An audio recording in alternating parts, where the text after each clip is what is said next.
सारे वक्त के फिरौनों के सामने खड़ा हुआ हूं। मेरा नस्बुलैन है, इय्याका नअबुदु व इय्याका नस्तईन। अल्लाह तेरी इबादत करता हूं, तेरे से मदद मांगता हूं। जिहाद क्यों अल्लाह ने हमारे पे फर्ज किया है? क्योंकि अल्लाह कहता है जब तुम जुल्म और नाइंसाफी देखो तो तुम्हारे पे फर्ज है इंसानों कि उसका मुकाबला करो, उसके सामने खड़े हो, जालिम का मुकाबला करो। इंसानियों, ये अपना ईमान मजबूत करो, याद रखो अल्लाह के हाथ में जिंदगी मौत है। तुम मौत का टाइम इधर उधर नहीं कर सकते।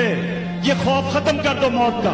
मैं सच्चा हूं, मैं सच के लिए खड़ा हूंगा, मैं सच के लिए जान दे दूंगा, मुझे कोई नहीं सच से हटा सकता। ये है हमारा ईमान, और ये एक छोटे से इंसान को बड़ा इंसान बना देता है। इस ईमान पे मैं चलता हूं, इसलिए तो इन सारों के खिलाफ खड़ा हूं।